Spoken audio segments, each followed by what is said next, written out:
Assalamualaikum warahmatullahi wabarakatuh.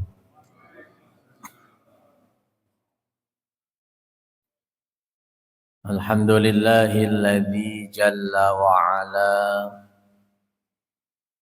wa nashkuruhu syukra man ufiya minal bala. Ashhadu an la ilaha illallah wahdahu la syarika lahu fala mumatsila wa ashhadu anna sayyidana Muhammadan nabiyyan wa rasula. Allahumma salli wa sallim wa barik ala sayyidina wa habibina wa syafi'ina wa maulana Muhammad sallallahu alaihi wasallam wa ala alihi wa ashabihi wa man tabi'a hudah.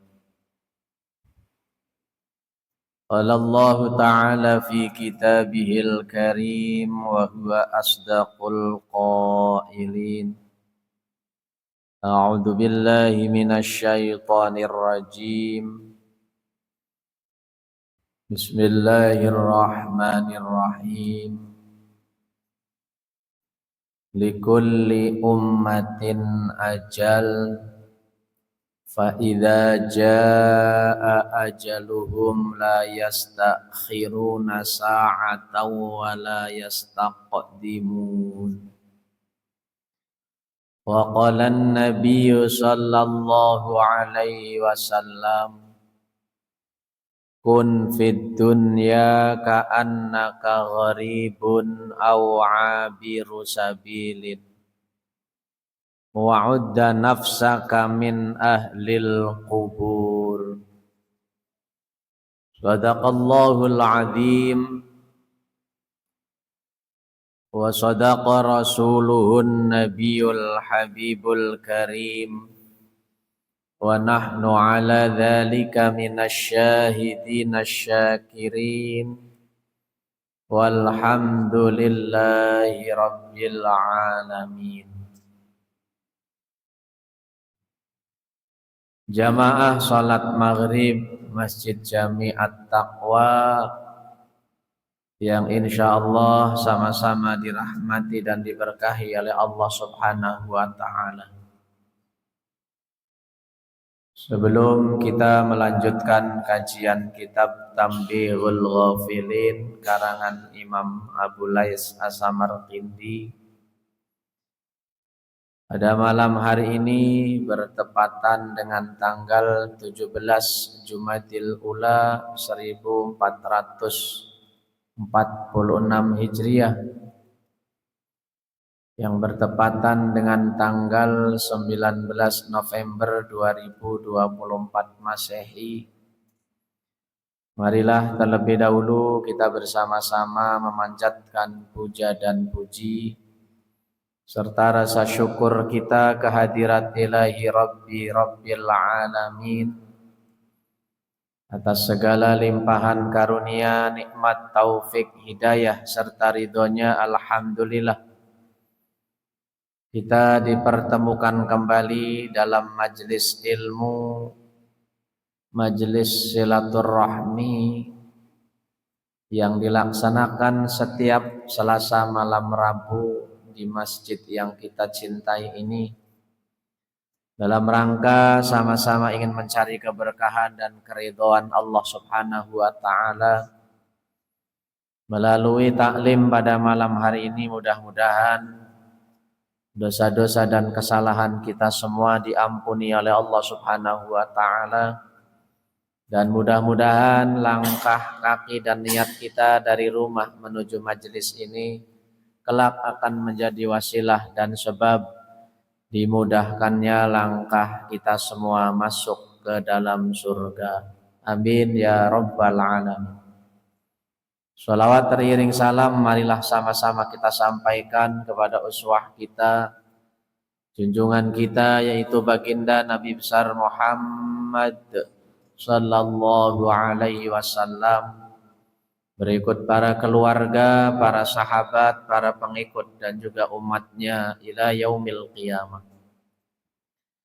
Jamaah Masjid Jami At-Taqwa yang dirahmati oleh Allah Subhanahu wa taala. Pada malam hari ini kita akan membahas tentang salah satu sifat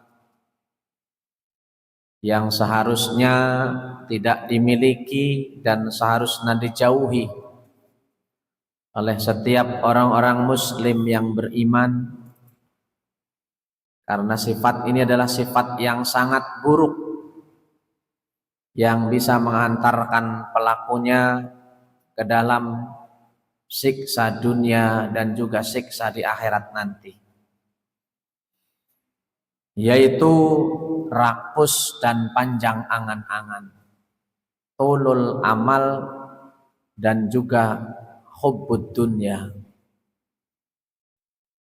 Rakus dalam bahasa Arab adalah tomak, di mana bahasa Indonesia membakukannya dengan istilah tamak.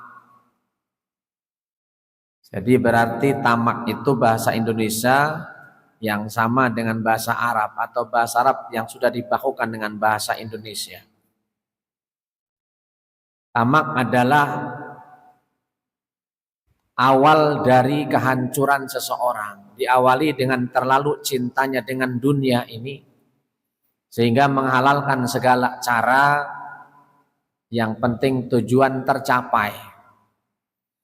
Baik tamak dengan kedudukan, pangkat maupun jabatan, ataupun dengan harta. Lalu tulul amal atau panjang angan-angan juga merupakan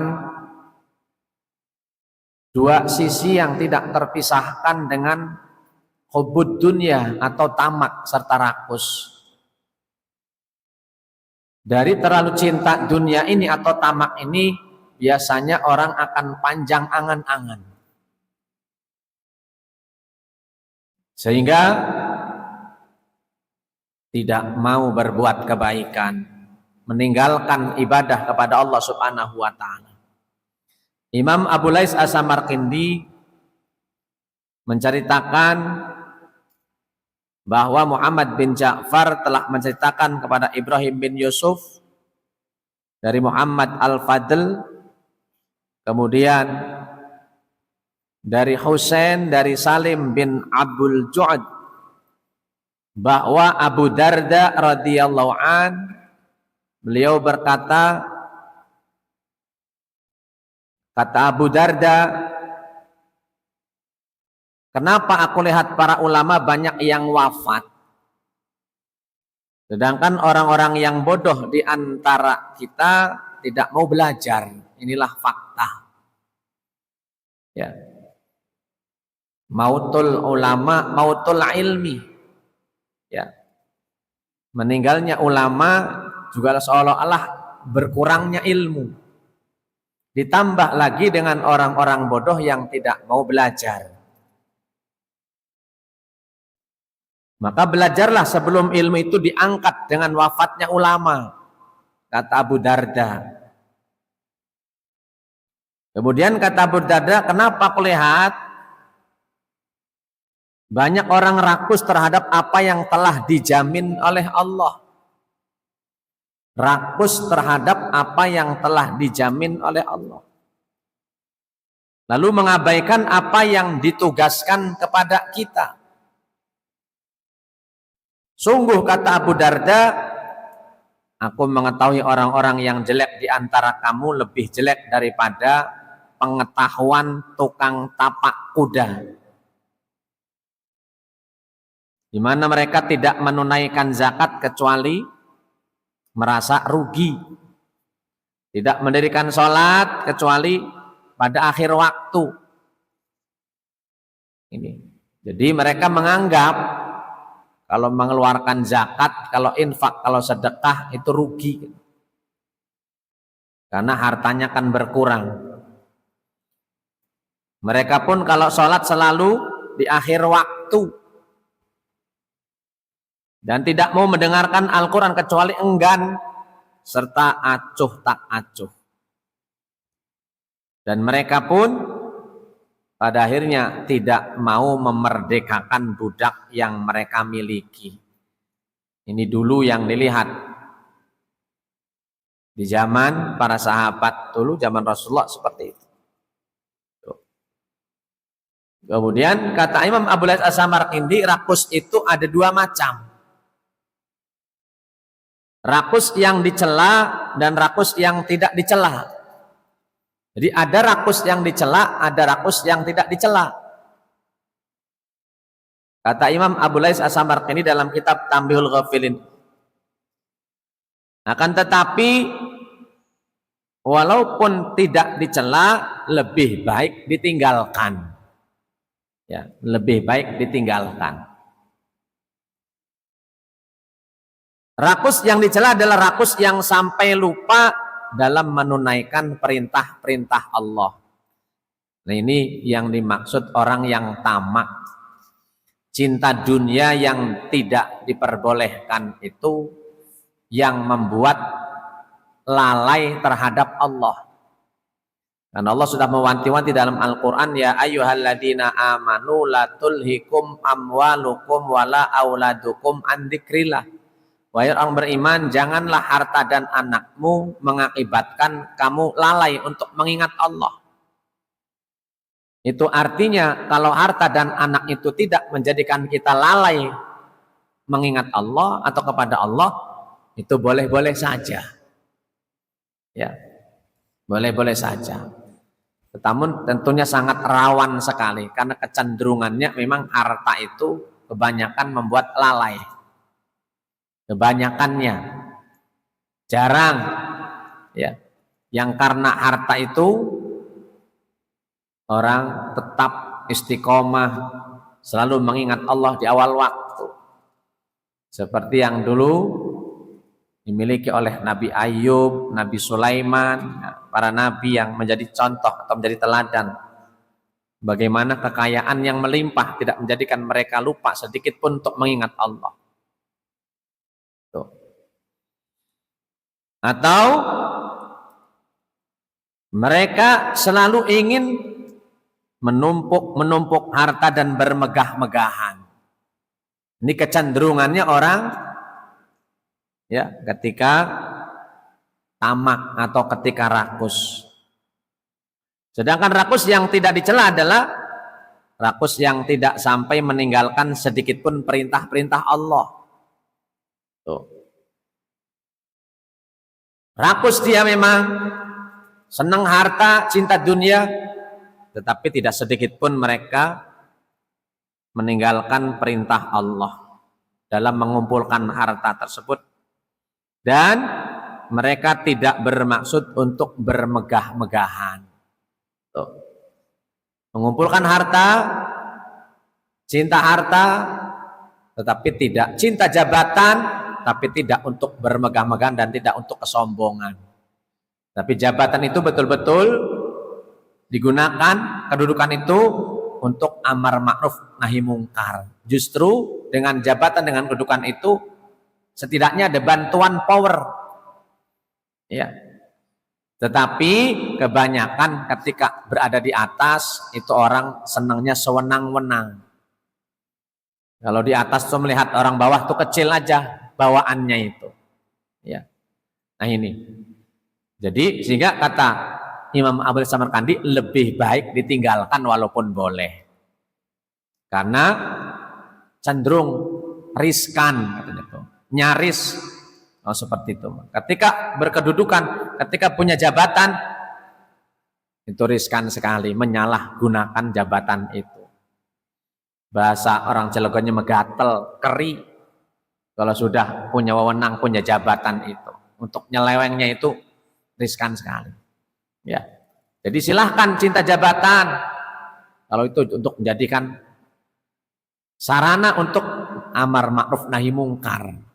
Ini yang dimaksud rakus yang tidak dicela, namun lebih baik ditinggalkan. Nah, silahkan kumpulkan harta, tapi bukan untuk kesombongan, tetapi juga untuk dimanfaatkan dan membawa maslahat kepada orang lain. Karena keyakinan yang luar biasa bahwa harta itu titipan Allah. Makanya Nabi dalam satu hadis pernah mengatakan bahwa manusia ini terbagi dalam 4 bagian. Ya, abdun razaqahullahu ilman wa malan. Orang yang dikaruniai oleh Allah harta dan juga ilmu. Nah, ini orang yang beruntung nih, nomor 1 ini. Ilmunya ada, hartanya ada. Dengan ilmunya, hartanya bermanfaat. Diundang para ulama, para kiai di rumahnya, santunan yatim dan sebagainya, zakat, infak, sedekah. Nah, ini orang yang hebat. Yang kedua, ada orang yang dikasih ilmu tapi tidak dikasih harta oleh Allah. Abdun razaqahullahu ilman walam yarzuqhu malan. Ya. Ilmunya ada tapi harta nggak punya. Ya.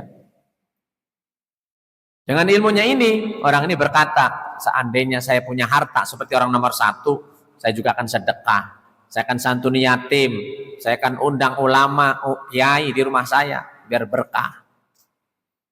Maka yang nomor 2 ini pahalanya sama dengan nomor 1. Ya, karena niatnya tadi. Cuman bedanya enggak merasakan langsung seperti nomor 1. Nomor 1 melangsung karena hartanya ada.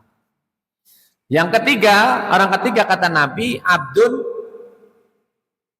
yarzuqhu malan walam yarzuqhu ilman. Orang yang diberikan oleh Allah harta tapi enggak punya ilmu. Harta banyak, ilmunya enggak ada. Sehingga hartanya menjadi bumerang. Hartanya tidak bermanfaat. Yang dilakukan apa dengan hartanya kan tidak ada ilmu? Diundang temannya untuk pesta, foya-foya. Diundang sinden di rumahnya. Ya. Tarian dan sebagainya. Orang mabok, pesta melulu. Karena hartanya banyak, nggak punya ilmu. Tuh. Jadi hartanya ini akan melaknat. Nah yang keempat ini kata Nabi, orang yang tidak dikasih ilmu, tidak dikasih harta. Ilmu nggak punya, harta nggak punya.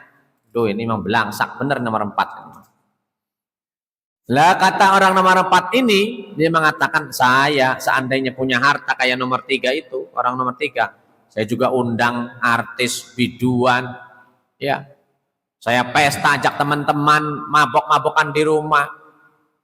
Nah nomor 4 ini dosanya sama dengan nomor 3. Cuman sialnya nomor 4 ini nggak merasakan seperti nomor 3. Nah, nomor 3 dosa-dosa mending ngerasain. Nah ini nomor 4 nggak ngerasain apa-apa tapi dosanya dapat. Ya, ini kata Nabi. Ya, kaitannya dengan orang seperti itu. Ya. Oleh karena itu tentu sifat ini harus dijauhi kata Nabi. Ada di antara para sahabat Rasulullah SAW yang mengumpulkan harta dan tidak dilarang oleh Rasulullah, namun meninggalkan karena itu lebih utama. Abu Darda menjelaskan bahwa rakus itu dicela apabila mengabaikan perintah-perintah Allah. Tapi jika tidak mengabaikan perintah Allah, maka boleh-boleh saja. Karena sahabat Nabi juga dulu banyak yang kaya. Ya. Abdurrahman bin Auf juga orang sahabat yang kaya. Abu Bakar termasuk orang kaya, Bakar Siddiq juga termasuk orang yang kaya. Ya. Itu.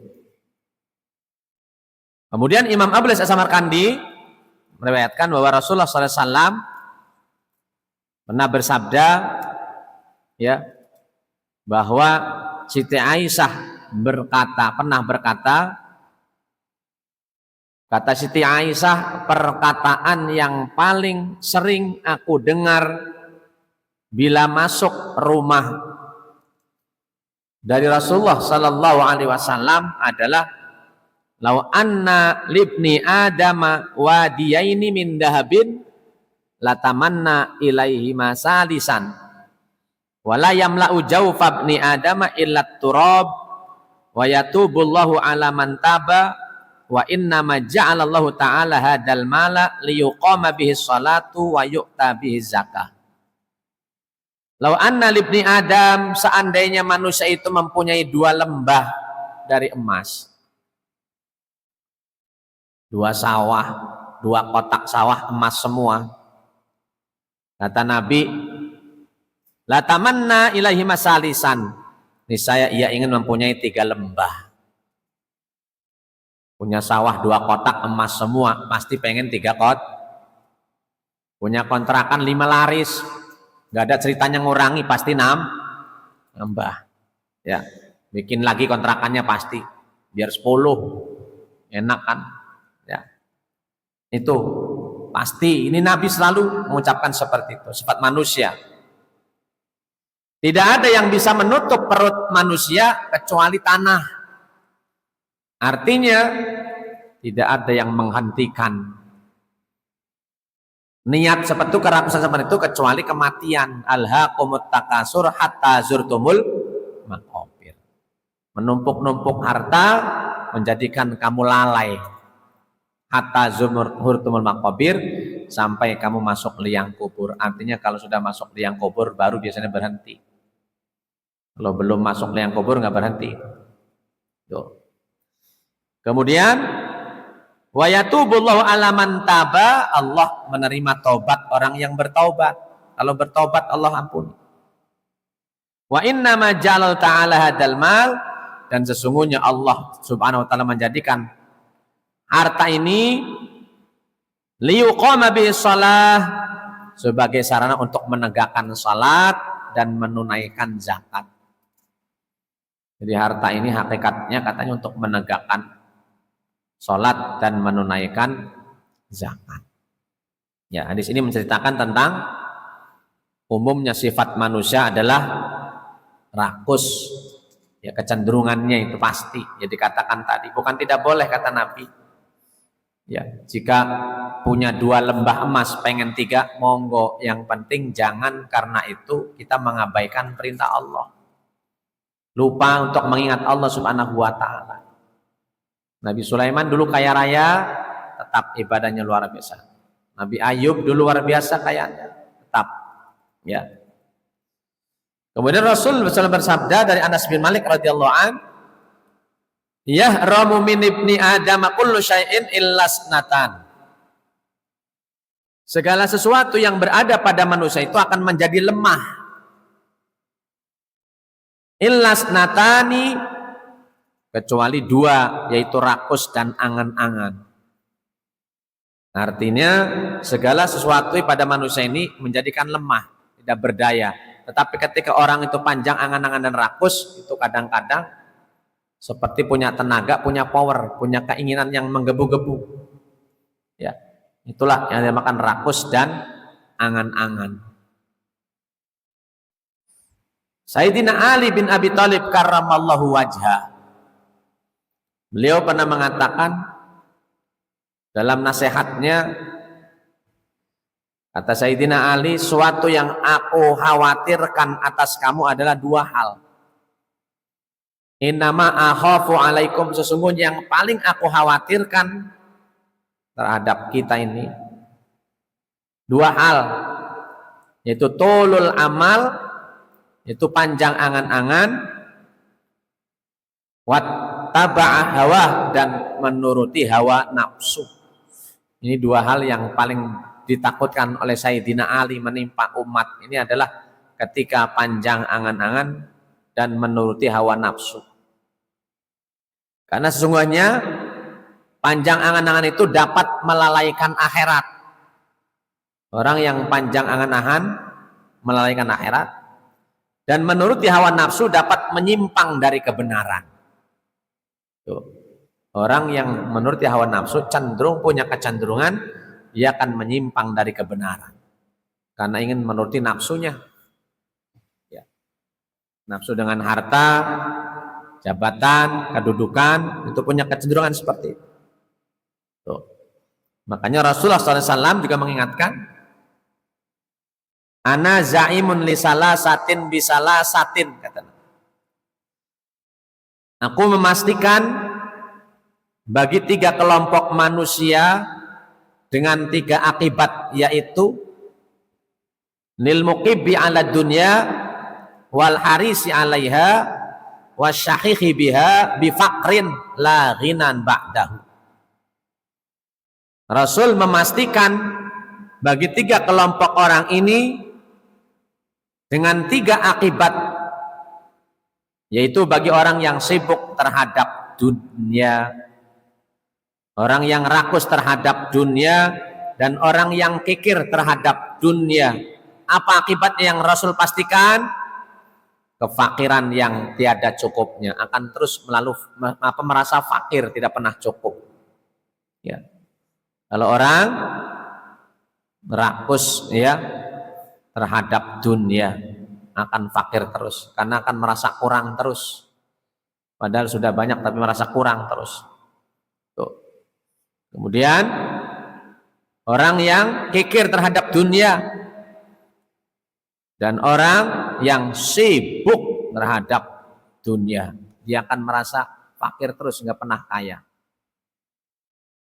Wasughlin la firagha minhu, kesibukan yang tiada hentinya, sibuk terus. Ya, kalau orang yang rakus dengan dunia ini sibuk terus, nggak pernah santai, sibuk terus. Wahum la faraha mahu, dan mereka tidak akan merasakan kebahagiaan. Padahal hartanya banyak, punya jabatan, punya kedudukan, tapi nggak merasa bahagia. Ya, karena tadi itu waktunya habis untuk mengejar itu dunia terus dan sebagainya, jabatan dan sebagainya. Ya, sehingga orang sibuk itu ibadah terbengkalai, silaturahmi kurang, menghadiri kajian-kajian ilmu juga akan kurang karena sibuk dengan urusan dunia. Ya, ini yang diingatkan oleh Rasulullah SAW, kepastian seperti itu. Tuh.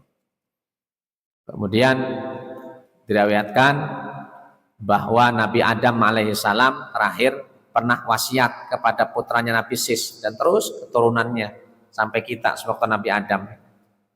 Ya, di mana wasiat itu adalah 5 macam.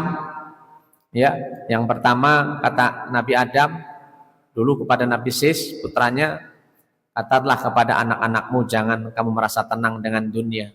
Ini, jangan merasa tenang dengan dunia, karena sesungguhnya aku dulu merasa tenang dengan surga, namun akhirnya Allah tidak ridho dan mengusir saya dari surga, kata Nabi Adam.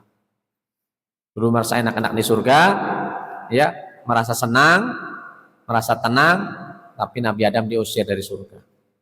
Yang kedua, kata Nabi Adam, jangan kamu bertindak dengan menuruti kemauan istrimu, karena sesungguhnya aku dulu bertindak dengan menuruti kemauan istri, lalu aku memakan pohon khuldi.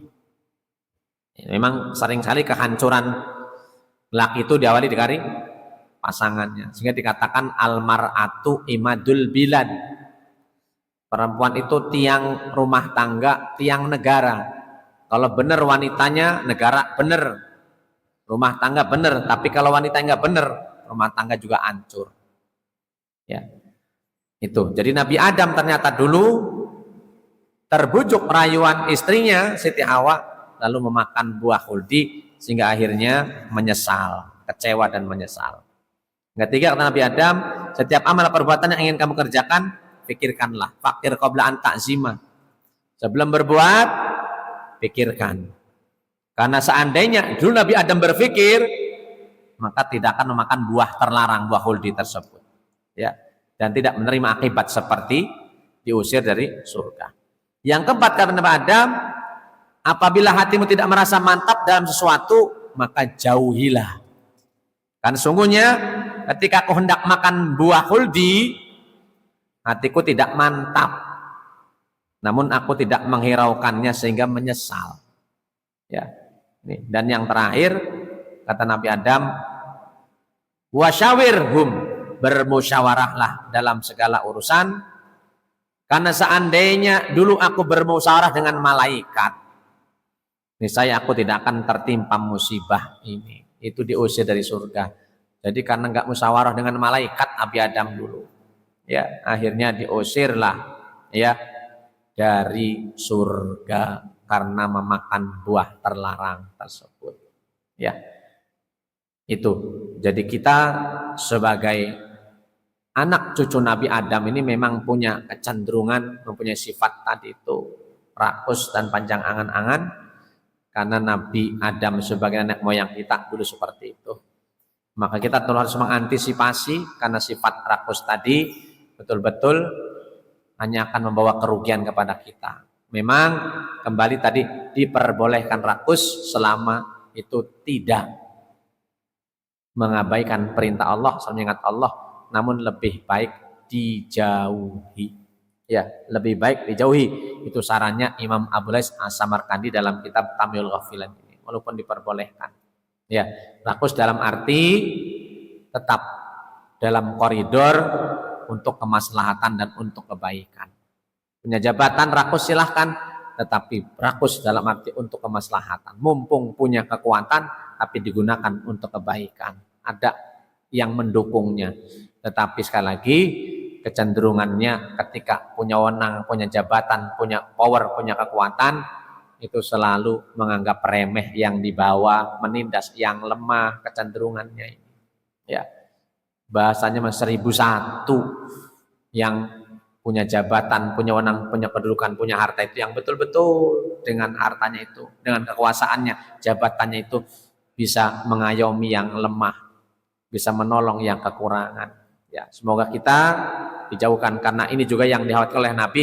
Sungguh yang aku khawatirkan, kata Nabi, menimpa umatku nanti adalah bukan penyakit lepra, corona, bukan penyakit wabah yang berbahaya, tetapi kata Nabi, terlalu cinta dunia atau rakus atau tamak dan panjang angan-angan. Ini yang dikhawatirkan oleh Nabi. Wahan, yang ujungnya adalah wahan apa?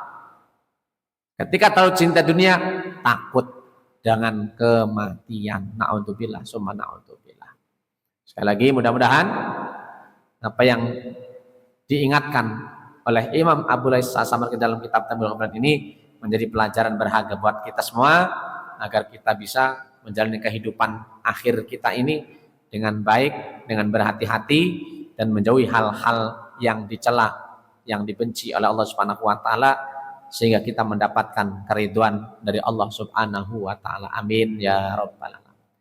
Demikian mungkin pengantar materi kajian malam hari ini. Selanjutnya jika ada tambahan atau pertanyaan dari Bapak-bapak, kami silakan.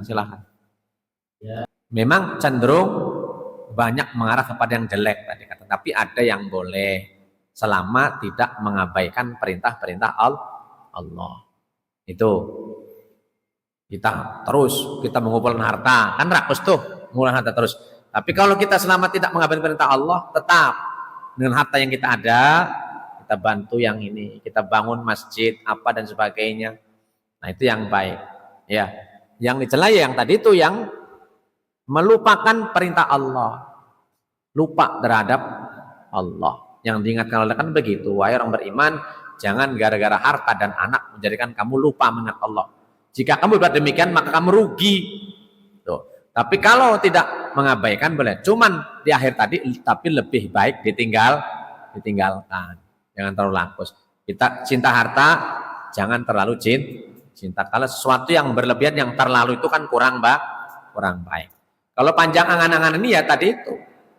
Terus berharap, kalau sudah ini saya pengen anu. Kalau ini pengen anu. Terus, jadi nggak berhenti-berhenti. Ini, pokoknya kalau saya mau kalau anu lagi. Nah, seperti itu namanya panjang angan-angan. Jadi tidak habis. Jadi lelah, sibuk, dijamin kata Nabi, tidak akan tenang, dia akan capek terus, dan tidak akan bahagia, karena terus terobsesi terus, nggak berhenti-berhenti. Ya, karena tidak bersyukur hatinya terhadap apa yang ada. Ini yang menjadikan, dan ketika orang sudah panjang angan-angan, nah ini penghalang untuk perintah Allah, pasti pelit. Nah, ntar kalau saya zakat nanti nggak cukup, banyak kurang terus. Nah, makanya nggak akan sedekah, nggak akan infak. Kenapa? Orang panjang angan-angan itu, karena berpikirnya nggak nyampe nanti nih. Kalau sedekah terus bikin kontrakan nambah 5 lagi, nanti nggak ini kan begitu.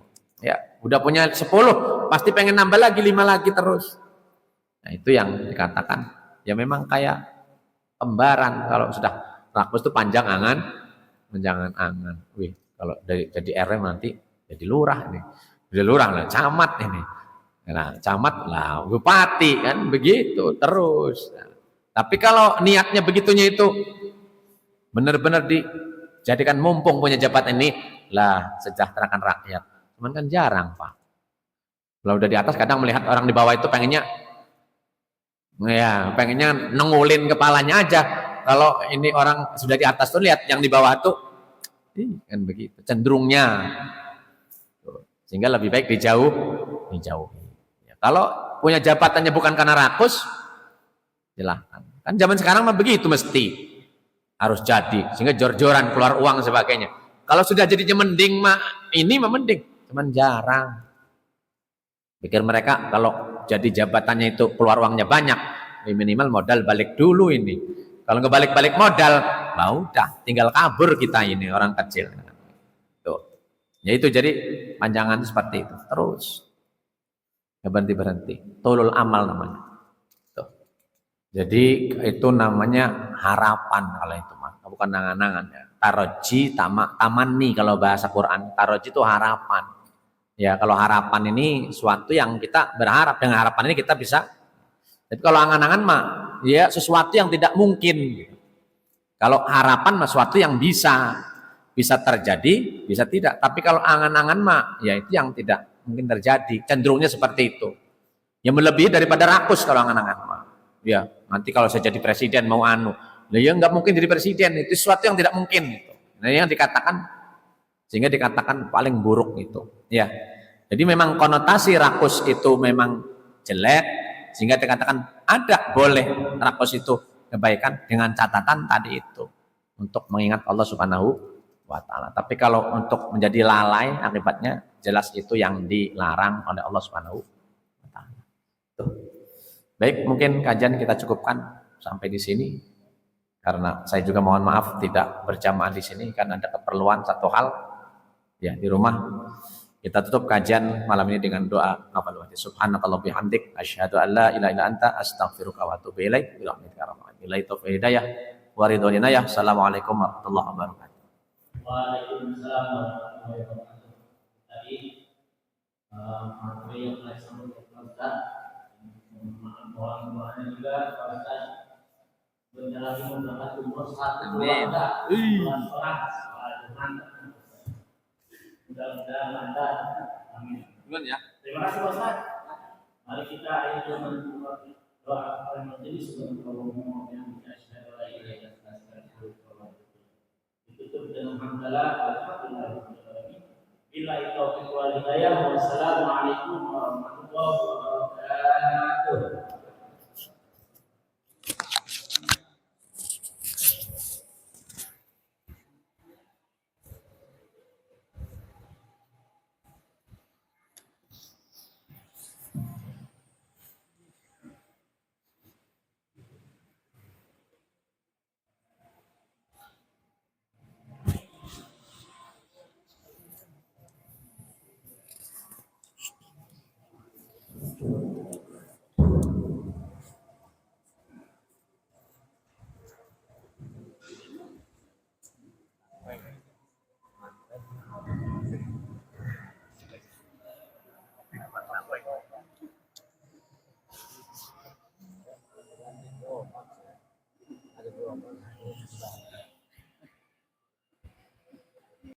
Assalamualaikum ya akhi ya ukhti.